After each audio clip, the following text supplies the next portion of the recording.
നിങ്ങളുടെ favourite shows ഇനി ഒരിക്കലും മിസ്സാവില്ല. ഇപ്പോൾ C5 കാണും നിങ്ങളുടെ ഫേവറേറ്റ് ഷോസ് തികച്ചും സൗജന്യമായി. Drunken and rash driving, manhandling, indecent behavior, public nuisance. ഈ വകുപ്പുകളെല്ലാം ചാർത്തി മാഡത്തിന്റെ പേരിൽ ഒരു വാറോല കൊടുക്കണം തൊട്ടടുത്ത സ്റ്റേഷനിൽ നിന്ന്. നീ സിവിൽ സർവീസ് ഒക്കെ എഴുതിയെടുത്ത ആളാണെന്ന് കേട്ടപ്പോ എനിക്കൊരു ബഹുമാനം തോന്നി.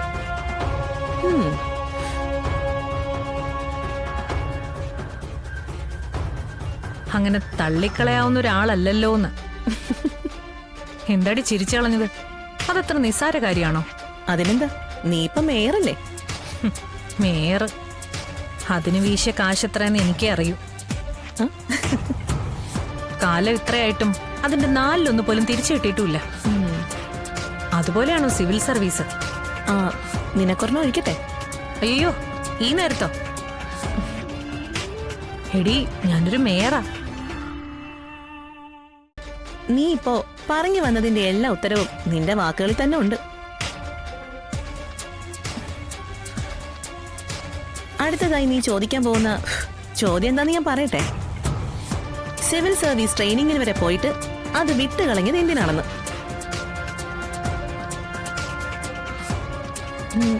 സിമ്പിൾ. മേയർ എന്നോ കളക്ടർ എന്നോ ഉള്ള മേൽക്കുപ്പായമൊന്നും എനിക്കില്ല. എനിക്കിപ്പോ എപ്പോ വേണമെങ്കിലും എവിടെ വേണമെങ്കിലും ഇരുന്ന് കഞ്ചാവോ കള്ളോ അടിക്കാം. I am a free bird. You know, I am an Indian citizen. ജനാധിപത്യത്തിൽ രാജാവിനേക്കാൾ അധികാരം പ്രജകൾക്കാടി. ഓ, കള്ളുടിക്കാൻ വേണ്ടി കളക്ടർ ഉദ്യോഗം മാറ്റിവെച്ച ആദ്യ വനിതയപ്പ നീയായിരിക്കും. കള്ളുടിക്കാൻ വേണ്ടിട്ടല്ല. That's a story. അത് വേറൊരു കഥയാ. 6 വർഷമായി എന്റെ ഉള്ളിൽ ഉണങ്ങാതെ കിടക്കുന്ന മുറിവിന്റെ കഥ. എന്റെ ജീവിതം തട്ടിത്തൂവി പോയതിന്റെ കഥ.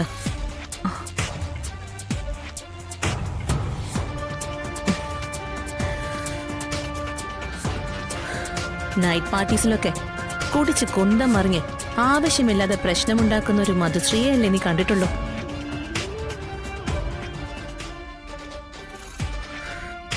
ഞാൻ ഇങ്ങനെയൊന്നും ആയിരുന്നില്ലടി. എന്നെ ഇങ്ങനെ ആക്കി മാറ്റിയതാ. ആര്? ദൈവവും വിധിയൊന്നുമല്ല, ഒരാൾ. കേട്ടിട്ടൊരു തേപ്പ് കഥയുടെ ലക്ഷണം ഉണ്ടല്ലോ. പറ, ആരാ ആള്? മലയാളിയോ അതോ മറുനാട്ടുകാരനോ? പ്രണയവും പുല്ലൊന്നും അല്ലടി. അതാ പറഞ്ഞത്, ഇത് കഥ വേറെയാന്ന്. എന്തായാലും പറ, കേൾക്കട്ടെ. ഓ, ഒരു മൂടിലടി. അത് പിന്നെ എപ്പോഴെങ്കിലും പറയാം. ആ, നീ എന്തിനാ വന്നത്? അത് പറഞ്ഞില്ലല്ലോ. എടി, നിന്റെ പെണ്ണാണല്ലോ നാളെയാ. ഓ, പെണ്ണ് കാണല് ഓർമ്മയുണ്ട്. എന്നിട്ടാണോ നീ രാവിലെ മുതൽ അടിച്ച് ഫിറ്റായത്? പിന്നെ ഞാനെന്താ ചെയ്യേണ്ടത്? ഇതുവഴി ഇറങ്ങി ഓടണോ? എടി, കുറച്ചൊന്ന് നന്നായിക്കൂടെ? ആ, അതിപ്പോ നാളെ രാവിലെ നന്നായ പോരെ. പിന്നെ നിനക്ക് നിർബന്ധമാണെങ്കിൽ ഇന്നലെ തന്നെ നന്നാവാം, അതല്ലെങ്കിൽ 1 വർഷം. നീ എന്തെന്നെ കളിയാക്കാണോ? എടി, ബുദ്ധവിഹാരത്തിൽ നിന്നൊന്നും അല്ലല്ലോ നീ എന്നെ കണ്ടെത്തിയത്. സോ കോൾഡ് സദാചാരവാദികൾക്ക് തീരെ ദഹിക്കാത്ത ന്യൂജൻ പാർട്ടീസിൽ നിന്നല്ലേ. എന്നേക്കാൾ സമ്പത്തും സൗന്ദര്യമുള്ള പെണ്ണുങ്ങൾ കുത്തി മറിയുന്നുണ്ട് അവിടെ. എന്നിട്ടും നറുക്ക് എനിക്ക് തന്നെ വീഴാനുള്ള കാരണം എന്താ? നീ തന്നെ പറയേ. നിനക്ക് പറയാൻ ഒരുപക്ഷെ മടിയുണ്ടാവും. എന്നാ ഞാൻ തന്നെ പറയാം. എല്ലാവരിലും വെച്ച് ഞാനൊരു പിഴ, ഏറ്റവും ബെസ്റ്റ് പിഴ.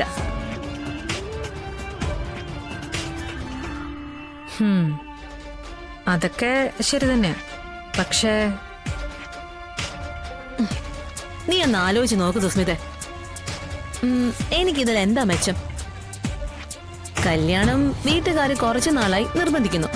പക്ഷെ അങ്ങനെ ഒരു മാരണം ജീവിതത്തിലെ വേണ്ടാന്ന് വെച്ചോളാം ഞാൻ. പക്ഷേ നീ വന്ന് അപേക്ഷിച്ചപ്പോ എനിക്കതിൽ ചെറിയൊരു ത്രില്ല് തോന്നി.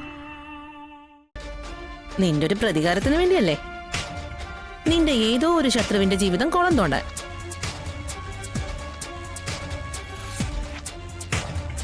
എന്തായാലും ഞാനൊരുത്തനെ കെട്ടിയ അവന്റെ ജീവിതം കട്ടപ്പുകയാകുന്നുള്ള കാര്യത്തിൽ സംശയമില്ല.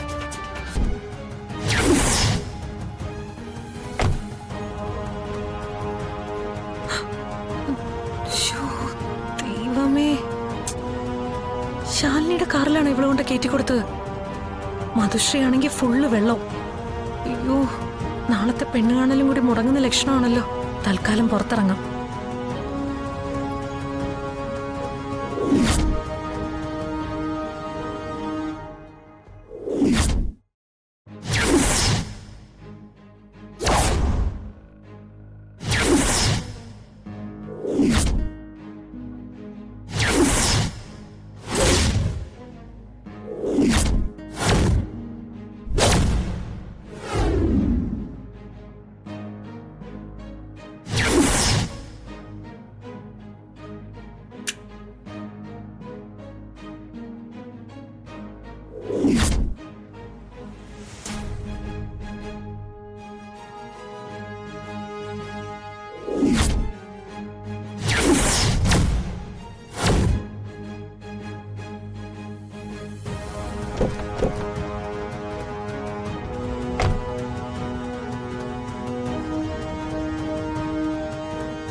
ഈ മോളെ മനസ്സിലായില്ലേ നിനക്ക്?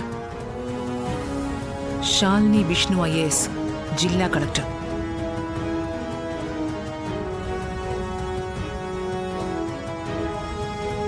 ആറ് വർഷത്തിനപ്പുറമുള്ള കൂടിക്കാഴ്ച. നീ എന്നെ എന്തോ വലിയ സംഭവം കാണിച്ചു തരുമെന്ന് പറഞ്ഞല്ലേ അന്ന് നമ്മൾ തമ്മിൽ പിരിഞ്ഞത്? എന്നിട്ട് നീ എവിടെ എത്തി? അന്നത്തെ വട്ടപൂജ്യത്തെക്കാൾ കുറെ കൂടി വലിയ പൂജയായി. എന്താ മാഡം? മണോ അടിച്ചിട്ടും ഇയാൾക്കൊന്നും മനസ്സിലായില്ലേ? Drunken and rash driving, man handling, indecent behaviour, public nuisance. ഈ വകുപ്പുകളെല്ലാം ചാർത്തി മാഡത്തിന്റെ പേരിൽ ഒരു വാറോല കൊടുക്കണം തൊട്ടടുത്ത സ്റ്റേഷനിൽ നിന്ന്.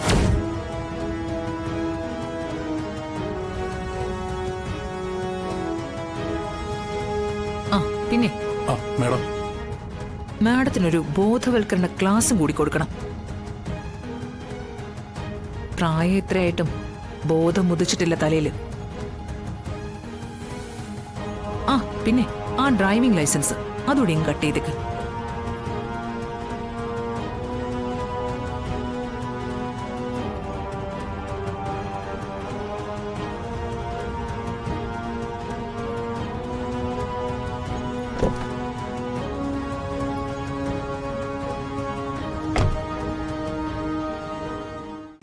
ഡൗൺലോഡ് ചെയ്യൂ C5 ആപ്പ്. കാണൂ എല്ലാ എപ്പിസോഡുകളും സൗജന്യമായി.